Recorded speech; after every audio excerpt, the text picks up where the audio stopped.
तुमर खुशीर कारण बहुत थाईपारे हेले मो खुशीर कारण केवल तुमे।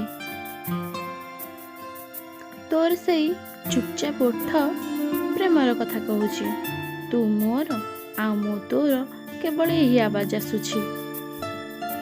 तुमे आउ तुमर सब कथा मो पाई खास होइथाए। यह बोधे प्रेमर प्रथम अनुभव होइथाए। तो हाल जानिबा को चाहूची हेले तो आवाज को डर लागुची। जेबे भी तो कथा शुणुची मते प्रेम हो जाउची। हसर मूल्य न थाए, संपर्कर तुलना हो न थाए।